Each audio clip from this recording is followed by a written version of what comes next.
Bonjour, je sais que vous allez bien. Alors, bienvenue à notre rendez-vous hebdomadaire. Alors, nous avons convenu de partager sur l'orientation scolaire, académique et professionnelle au courant de ce mois de septembre. Nous avons déjà dans une première séquence disponible sur la chaîne définir le contexte, donner l'importance et la procédure à suivre pour pouvoir s'adonner à cet exercice qui est très crucial pour pouvoir peaufiner son projet professionnel. Alors aujourd'hui, nous allons mettre un accent sur le rôle des parents dans ce processus d'orientation et d'orientation scolaire, académique et professionnelle de leurs enfants. Sans tarder, je rappelle qu'à la fin du contenu, nous partageons sur une offre d'emploi disponible au Cameroun en cours de validité pour permettre aux personnes en quête d'emploi et donc le profil correspondrait de pouvoir y candidater pour essayer de saisir leur opportunité d'emploi. Alors, pour entrer dans le vif du sujet, je voudrais déjà donner quelques directives, partager quelques directives qui pourront permettre à quelques parents, à quelques enfants de pouvoir bien structurer ce processus d'orientation et comment s'y prendre avant de donner 5 points importants, 5 rôles sur lesquels vont déboucher cette thématique.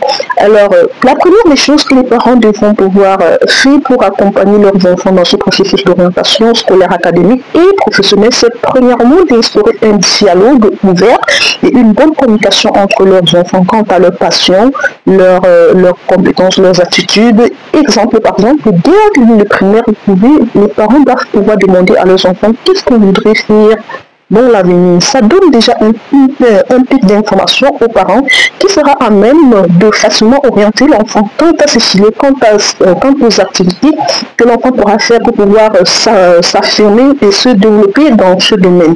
Beaucoup n'ont pas eu cette opportunité et malheureusement payent plus tard grandement le prix.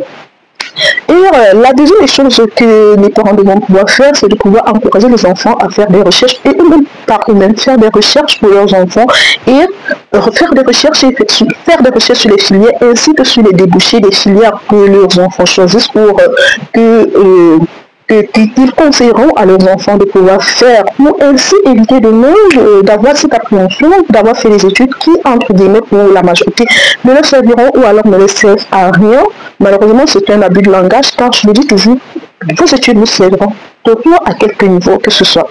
Et même si vous ne travaillez pas dans le domaine d'études faits, ce qui est à éviter parce que généralement, ça serait peut-être malheureusement une perte de temps, mais ça pourra vous servir à quelque niveau que ce soit, tout dépendra de comment vous vous y prenez, comment est-ce que vous vous orientez et comment est-ce que vous imprégnez et vous exploitez l'ensemble des connaissances que vous avez pu acquérir au courant de votre processus d'apprentissage, de formation et d'éducation ou de scolarisation.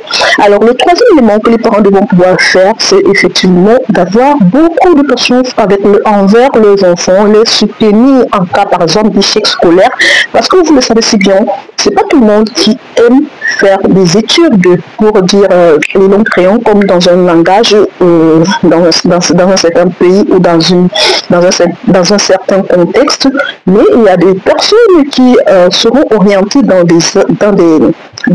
par d'autres passions qui sont plus artistiques ou alors tout autre domaine qui pourra effectivement leur permettre demain de pouvoir gagner leur vie dignement et décemment. Il faudra pouvoir être patient envers ses enfants, pouvoir être à l'écoute pour pouvoir facilement les orienter et les encourager dans le choix qu'ils auront à faire. Pour ne pas dire qu'on doit tout dire oui à tout ce que les enfants font, mais avoir une oreille et un esprit critique dans l'analyse qu'on fait du choix ou alors de l'orientation qu'on veut donner à un autre enfant. Alors, l'autre élément que les parents devront pouvoir faire pour pouvoir faciliter ce processus d'orientation envers leurs enfants, c'est effectivement de pouvoir être ouvert d'esprit quant au fait qu'un enfant au cours d'une année pourrait dire à son enfant, je suis plus attiré, je voudrais par exemple être médecin et peut-être 2 ans ou 3 ans plus tard, 5 ans voire, plus tard l'enfant dit non, je veux plutôt être enseignant, je veux plutôt être physiste. Il faut comprendre les motivations, surtout si on a analysé l'environnement dans lequel l'enfant évolue, si on a analysé les débouchés et surtout, comme j'ai souvent dit, la bonne gestion de nos finances personnelles est cruciale si on a analysé l'ensemble des moyens financiers disponibles, disponibles sur notre table pour pouvoir financer le processus de scolarisation, d'éducation de cet enfant-là. Parce que si vous le savez si bien, il ne sert à rien d'avoir de si très grands projets avec des finances, tu peux dire des si très grands projets d'études, de formation pour nos enfants avec des finances très très limitées qui mèneront plus à la frustration, au stress et tout ce qui pourra en découler de cette situation-là.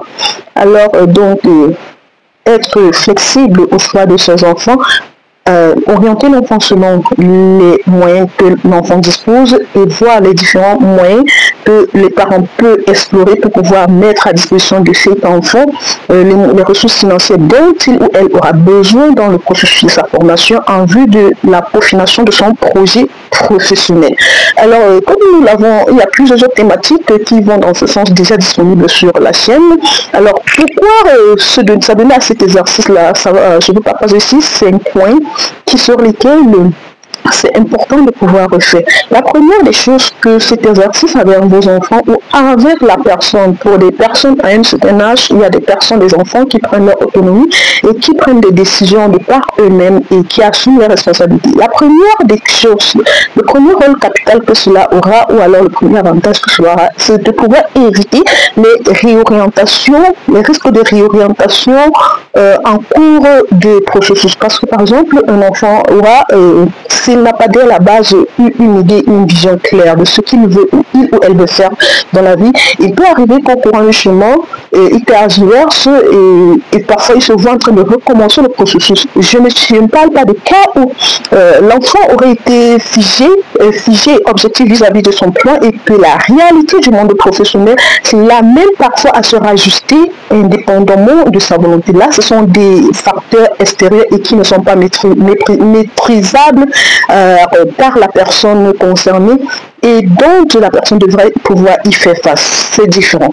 Le deuxième avantage que l'enfant aura à s'être donné à cet exercice dès le bas âge et qui aurait suivi son processus d'orientation pour son projet professionnel en fin de compte, c'est de pouvoir effectivement optimiser ses opportunités d'emploi.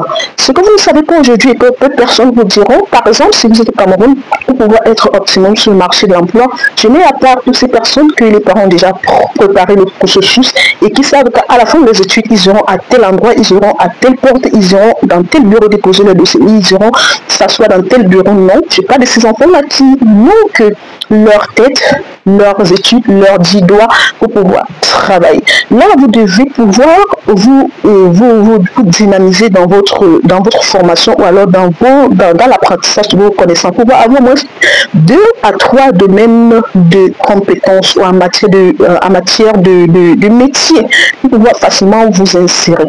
Donc, je reviendrai sur cette problématique ultérieurement. La troisième des choses, c'est ce que le troisième avantage, c'est que cet exercice aidera à limiter les stress sur le long terme.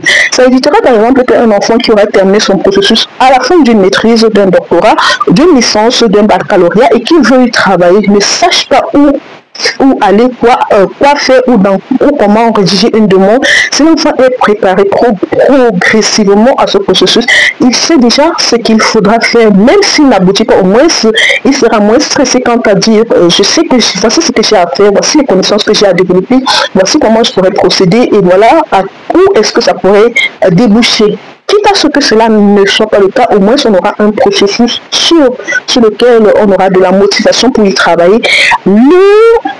Le quatrième élément, le quatrième avantage, c'est que cela permettra facilement de vous guider ou alors de guider l'enfant dans son choix scolaire, académique et dans son processus, dans son projet. Donc c'est une ligne, c'est un guide qui va aller crescendo dans le processus de peaufination du projet de l'enfant. Et enfin, le dernier avantage, c'est que tout ceci permettra aux parents de pouvoir facilement conseiller son enfant, conseiller ses enfants sur les choix qu'ils auront à faire et ainsi de pouvoir, comme je l'ai dit, se préparer à tous les niveaux, que ce soit tant à l'orientation, dans la formation, dans les concours, dans les secteurs d'activité dans lesquels l'enfant devra exercer, quant au pays, analyser toutes les possibilités. Tous les conseils seront à bout et prêts pour permettre à cet enfant d'explorer l'ensemble des possibilités qui s'offriront à lui.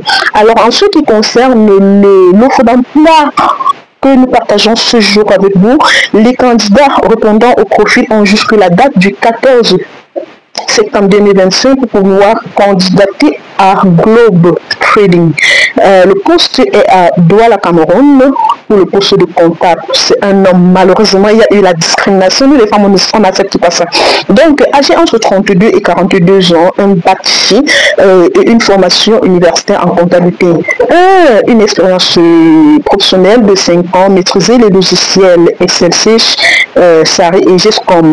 Les compétences, rigueur, comme je l'ai dit, notre qualité est beaucoup recherchée dans les entreprises, rigueur, précision, confidentialité, éthique professionnelle, capacité à travailler sous pression et à respecter les délais de clôture comptable, esprit d'analyse, bon sens relationnel. Alors, si vous répondez à ce profil, vous pouvez postuler en envoyant votre CV sous format PDF à l'adresse exploitation, comme vous l'entendez, tout en lettres minuscules, Globe, G-L-O-B-E, -6, Trading, T-R-A-D-I-N-G.net,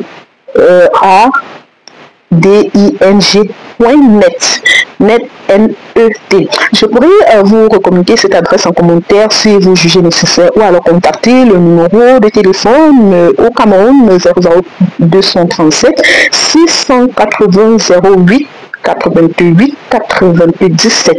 Alors bonne chance et sur ce, je me donne rendez-vous dans les prochaines séquences de cette thématique. Sans oublier qu'au courant de la semaine, vous aurez des clips de motivation sur le développement personnel, sur le développement personnel professionnel et sur le plan de vie.